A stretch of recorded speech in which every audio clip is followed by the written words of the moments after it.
হে প্ৰভু ৰাম, আপোনাৰ যুগৰ ৰাৱণেই ভাল আছিল। 10খন মুখ সকলোকে দেখুৱাই ফুৰিছিল, কিন্তু এতিয়া মানুহে এখন মুখকে বিভিন্ন ৰূপত ৰং বদলায়। সময় কেতিয়া পৰিৱৰ্তন হয় আমি কোনেও নাজানো। নহলে যিজন ৰামে ৰাতি ৰাজ্যভাৰ পোৱা কথা আছিল, সেইজন ৰামচন্দ্ৰই বনবাস যাব লগা হৈছিল। সেয়ে নিজক লৈ কেতিয়াও অহংকাৰ নকৰিব, নহলে সময়ে কেতিয়া কি কৰে কোনো ঠিকনা নাই। লংকাধিপতি ৰাৱণৰ চৰিত্ৰ মন কৰিবলগীয়া। ৰাৱণৰ অহংকাৰ আছিল আৰু লগতে অনুতাপো আছিল। ৰাৱণৰ বাসনা আছিল যদিও সংযমীও আছিল। ৰাৱণৰ সীতাক অপহৰণ কৰা শক্তি আছিল যদিও সীতাৰ অনুমতি অবিহনে স্পৰ্শও কৰা নাছিল। সীতাক জীৱিত অৱস্থাত পোৱাটো ৰামৰ শক্তি আছিল আৰু সীতাক পবিত্ৰ হিচাপে ঘূৰাই পালে সেইটো ৰাৱণৰ মৰ্যাদা আছিল।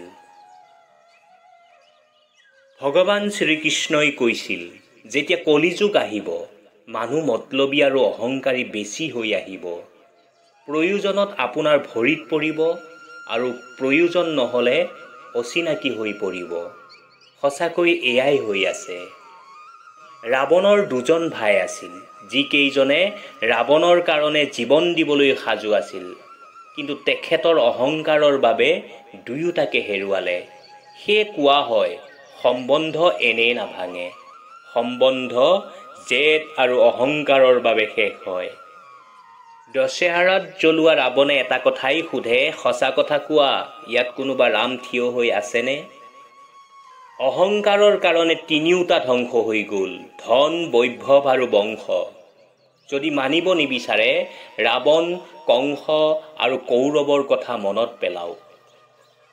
ঘৰ এখন তেতিয়ালৈকে নাভাঙে যেতিয়ালৈকে সিদ্ধান্ত ডাঙৰৰ হাতত থাকে, কিন্তু যেতিয়া ঘৰখনৰ সকলোৱে ডাঙৰ হ'বলৈ বিচাৰিব, তেতিয়া ঘৰ এখন ভাঙি যাবলৈ বেছি সময় নালাগে। সদায় ভাল ব্যক্তিৰ সংগত থাকিব। মনত ৰাখিব, সোণৰ পেলনীয়াখিনি হ'লেও কিন্তু বাদামতকৈ বহুত মূল্যৱান।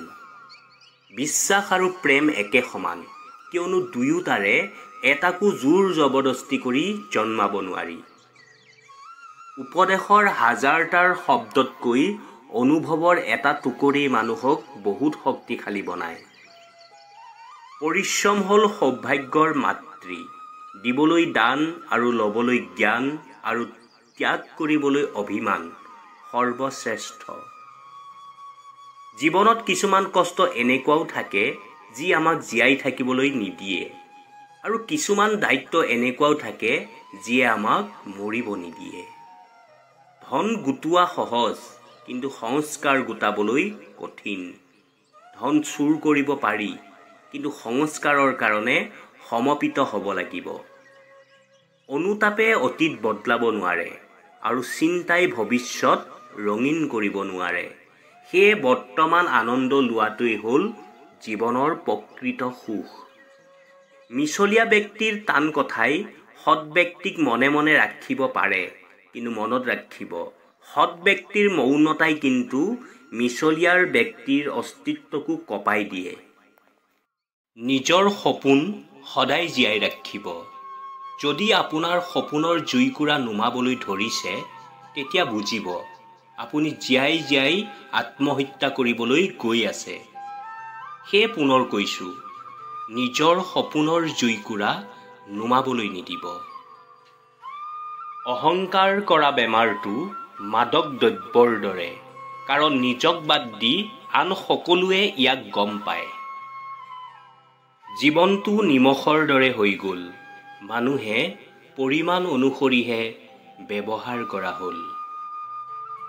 কেতিয়াবা কেতিয়াবা জীৱনত সঠিক মানুহ অহাৰ বাবে ভুল মানুহ এৰি যোৱাটো প্ৰয়োজন। জীৱনত এই কথাকেইটা সদায় মানি চলিব। 1. যিমান পাৰে অকলে থাকক। 2. নিজৰ কথা ভাবক, আনৰ নহয়। 3. মনটোৱে কি কৰিব বিচাৰে সেইটো কৰক। 4. আনে কিবা ক'লেও তাত গুৰুত্ব নিদিব। 5. স্বাৰ্থপৰ আৰু অহংকাৰী মানুহৰ পৰা আঁতৰি থাকক। 6. সময়ে সময়ে ৰং সলোৱা মানুহৰ পৰাও আঁতৰি থাকক। 7. আপোনাক গুৰুত্ব নিদিয়াজনক আপুনিও গুৰুত্ব নিদিব। 8. য'ত আপোনাৰ সন্মান নাই তাত আপুনি নাযাব। যিয়ে তোমাক ভাল পায় তেওঁক তুমি কেতিয়াও কষ্ট নিদিবা, কাৰণ নিজকে এবাৰ প্ৰশ্ন কৰাচোন, পৃথিৱীত ইমান মানুহ থকা স্বত্তেও তেওঁ তোমাক কিয় ভাল পায়? সংসাৰত যদি জীয়াই থাকিব বিচাৰিছে, বেজী হৈ জীয়াই থাকক, কেঁচি হৈ নহয়। কিয়নো বেজীয়ে দুটাক এটা কৰে আৰু কেঁচিয়ে এটাক দুটা কৰে। সেয়ে সকলোকে একতাৰ দোলেৰে বান্ধক, কিন্তু নাভাঙিব। বেছিকৈ গুৰুত্ব দিলে মেকুৰীয়েও নিজকে বাঘ বুলি ভাবে। সেয়ে কিছুমান মানুহক বেছিকৈ গুৰুত্ব দিব নালাগে। মানুহ সঁচাকৈ দেই, ভাবিলেই আচৰিত লাগে। আমাক দুখেও কষ্ট দিয়ে আৰু কাৰোবাৰ সুখ দেখিলেও। ভৰসা কাৰোৱেই নাভাঙিব, কিয়নো ভৰসা ভঙাৰ শব্দ নহয়, কিন্তু ইয়াৰ ফল গোটেই জীৱন জুৰি ৰৈ যায়। সম্বন্ধ সেইবোৰহে জীয়াই থাকে যিবোৰ হৃদয়েৰে গঢ়া হয়। যেনেকৈ বেজীৰ ফুটাত সেইডালহে সূতা সোমায় যাৰ কোনো গাঁঠি নাথাকে। জীৱনত শান্তিৰে জীয়াই থাকিবলৈ হ'লে দুটা উপায় আছে। 1. যাক তুমি পাহৰিব নোৱাৰা তাক ক্ষমা কৰি দিয়া। 2. নহ'লে পাহৰি যোৱা যাক তুমি ক্ষমা কৰিব নোৱাৰা।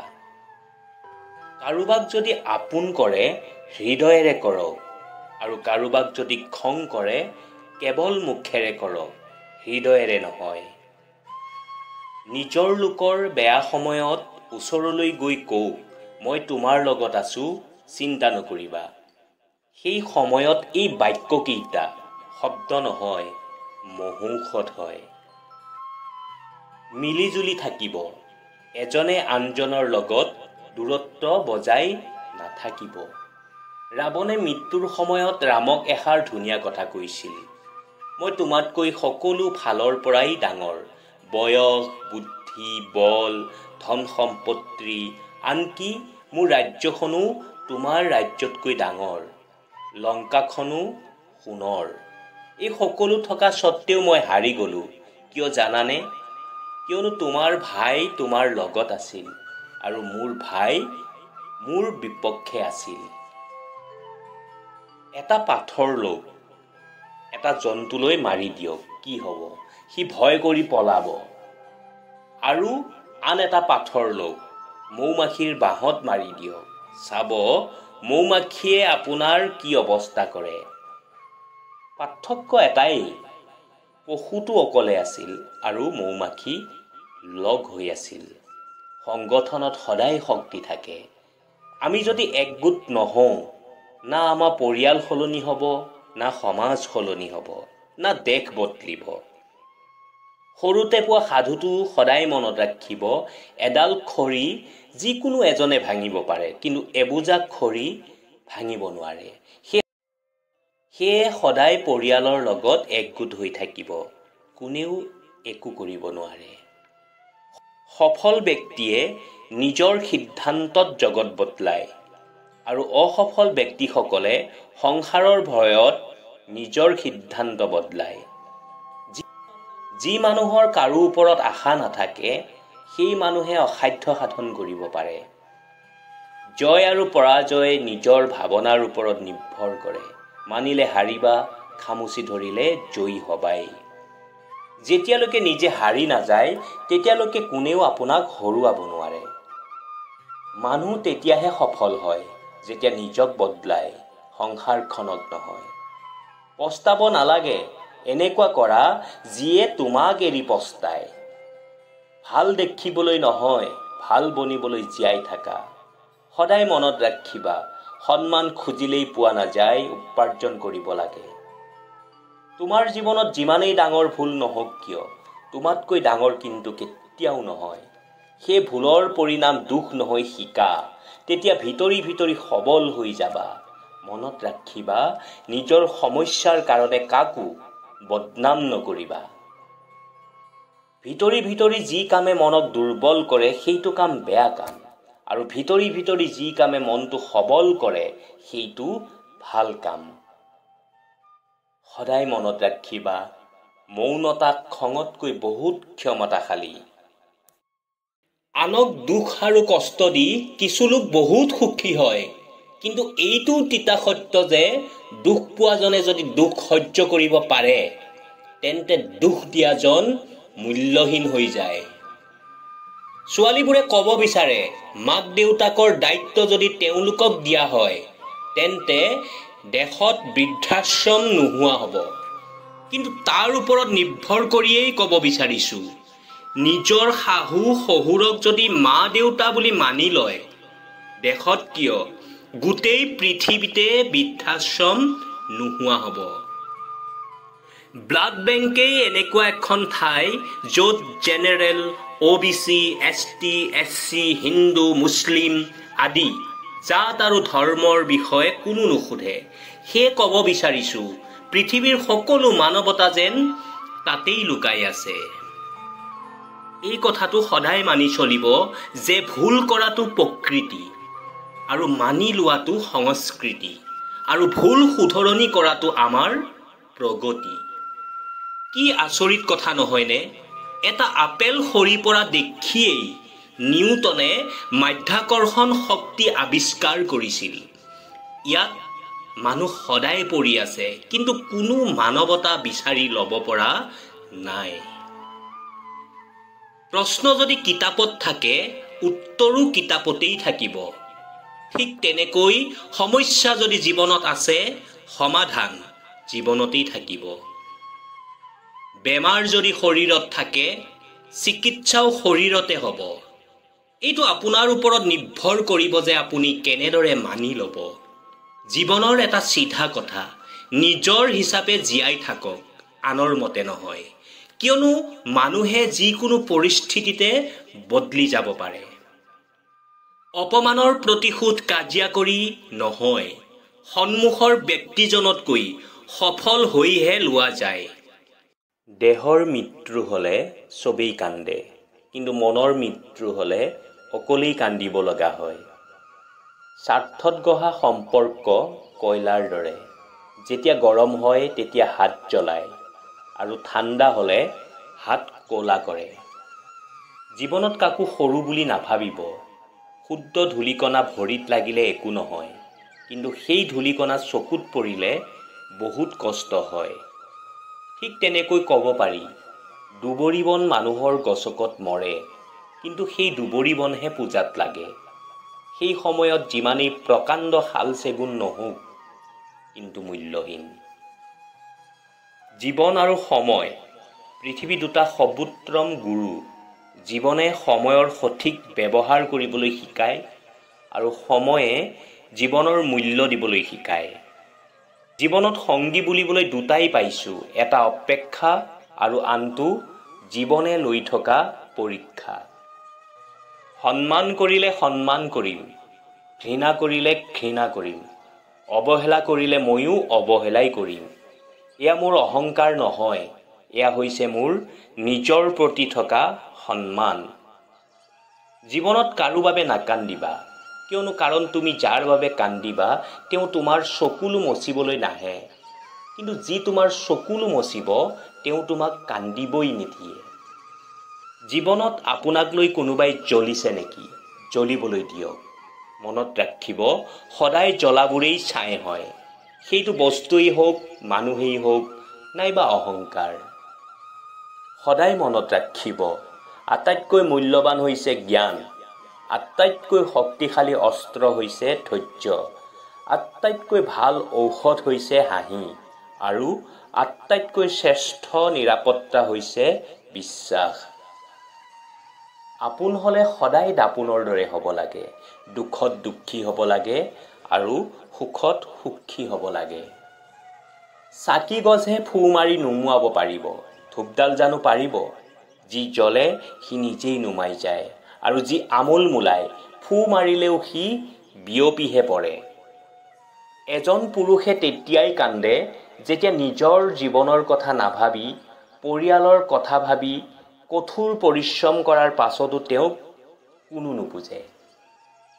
শিক্ষিত হৈও যদি আপুনি ভুলক ভুল আৰু শুদ্ধ বুলি কোৱাৰ সাহস নাথাকে, তেন্তে আপুনি সমাজৰ বুজাৰ বাহিৰে একো নহয়। কোনবোৰ ভুল জীৱনত নকৰিব? 1. দগাবাজ মানুহক দ্বিতীয়বাৰ বিশ্বাস নকৰিব। 2. মিছলীয়া মানুহৰ পৰা সত্যৰ আশা নকৰিব। 3. যিসকল মানুহে আপোনাৰ জীৱনৰ পৰা নিজেই আঁতৰি গৈছে, তেওঁলোকক পুনৰ আপোনাৰ জীৱনলৈ উভতিব নিদিব। 4. অসৎ মানুহৰ লগত সৎ পৰামৰ্শ নকৰিব। 5. অহংকাৰী, ব্যস্ত আৰু স্বাৰ্থবাদী মানুহৰ পৰা কেতিয়াও সময় আশা নকৰিব। 6. অমানৱিক মানুহৰ পৰা জ্ঞান নল'ব। 7. ব্যস্ত মানুহৰ পৰা বন্ধুত্ব আশা নকৰিব। 8. যিসকলে নিজৰ ভুল স্বীকাৰ নকৰে, তেনেকুৱা ব্যক্তিৰ পৰা সদায় দূৰত থাকিব। স্কুলৰ পৰা হস্পিটাললৈকে সকলো প্ৰাইভেটৰ ওপৰতেই ভৰসা, কিন্তু জুৱাই আৰু উপাৰ্জন চৰকাৰী লাগিব। নাজানো আমাৰ দেশ কি দৌৰত গৈ আছে, য'ত এক্টৰে গুটখা খাবলৈ কয় আৰু ক্ৰিকেটাৰে জুৱা খেলিবলৈ। গতিকে বাকীখিনি নিজে ভাবক। টকাৰ কাৰণে বহুতকে পঢ়া শুনা ত্যাগ কৰা দেখিছোঁ, কিন্তু টকাৰ কাৰণে বিড়ি, চিগাৰেট, গুটখা, মদ ভাং এইবিলাক এৰা আজিলৈকে কাকো দেখা নাই। যেতিয়া মানুহৰ বেয়া সময় চলে, তেতিয়া মানুহে হাত নধৰে, ভুল ধৰে। আপোনালোকৰ বাৰু মনত আছেনে? হাতৰ আখৰ ভাল কৰিবলৈ বিচাৰিয়েই গোটেই ল'ৰালিকাল পাৰ হৈছিল, আৰু এতিয়া জীৱনটো কীবোৰ্ডত আবদ্ধ হ'ল। জীৱনত দুই ধৰণৰ মানুহে জীৱনক নতুন দিশ দিয়ে। এক হ'ল সেইসকল লোক যিয়ে সুযোগ দিয়ে, আৰু দ্বিতীয় হ'ল সেইসকল লোক যিয়ে প্ৰতাৰণা কৰে। বহুত কষ্ট হয় তেতিয়া, যেতিয়া আপুনি কাৰোবাক অন্ধৰ দৰে বিশ্বাস কৰাৰ পিছতো যিজনে আপোনাক সঁচাকৈ প্ৰমাণ কৰি দেখুৱাই যে আপুনি সঁচাকৈয়ে অন্ধ আছিল। ৰাজনীতিত যদি সম্পৰ্ক হয়, বহুত ভাল কথা, কিন্তু সম্পৰ্কত যদি ৰাজনীতি হয়, সেইটো বহুত বেয়া কথা। ঘৰৰ ভিতৰত হিয়া ধাকুৰি কান্দি ল'ব, কিন্তু দুৱাৰ সদায় হাঁহি খুলিব, কিয়নো মানুহে যেতিয়া গম পাব যে আপুনি ভিতৰৰ পৰা ভাঙি পৰিছে, তেতিয়া আপোনাক লুটিব। বহুত মতলবী বুলি ধৰা দিয়ে সেইসকল লোকে যাক আমি নিসংকোচে, বিনা স্বাৰ্থত, বিনা চৰ্তত সকলো এৰি দিছিলোঁ। যিসকলে সুখ নাপায়, জীৱনে নিশ্চিতভাৱে তেওঁলোকক অভিজ্ঞতা দিয়ে। বন্ধুসকল, আমি এটা বিষ হোৱা উচিত।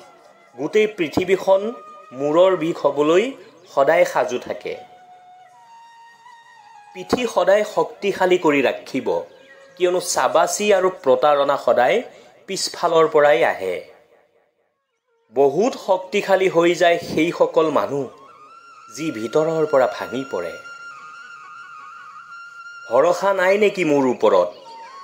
এনেকৈ কৈ বহু লোকেই নিৰীহ লোকক প্ৰতাৰণা কৰি থৈ যায়। গিলাচ ভাঙিলে বা সিঁচৰিত হৈ গ'লেই ভাল, কাৰণ হাতবোৰে জীয়াই থাকিবলৈও নিদিয়ে আৰু মৰিবলৈও নিদিয়ে। কিছুমান কথা তেতিয়ালৈকে বুজা নাযায় যেতিয়ালৈকে নিজৰ ওপৰত নহয়। মানুহে কোনোবা আঁতৰি গ'লে যিমান দুখ পায়, তাতোতকৈ বেছি দুখ পায় কোনোবা কাষত থাকিও দূৰত্ব বনাই ল'লে। ভুলত থাকি নিজকে শুদ্ধ প্ৰমাণিত কৰা ইমান সহজ নহয়, যিমান শুদ্ধত থাকি নিজকে শুদ্ধ প্ৰমাণ কৰাত হয়। আবেদনে কেতিয়াও লগ নেৰে আৰু বোৱাৰীয়ে কেতিয়াও পিছ নেৰে। যিটো দিব সেইটোৱে উভতি আহিব, লাগিলে সেয়া মৰম হওক, সুখ হওক, শান্তি হওক নাইবা প্ৰতাৰণা। ভৰা পকেটে আপোনাক বহুত বেয়া ৰাস্তালৈ নিব পাৰে আৰু খালী পকেটে আপোনাক বহুত কথাই শিকাব। হেলনীয়া ডিঙিৰে অচিনাকিৰ লগত মোবাইলত সম্পৰ্ক কৰিব পাৰি, গতিকে বাস্তৱত সম্পৰ্কত শিৰ নত কৰাত আপত্তি কিহৰ?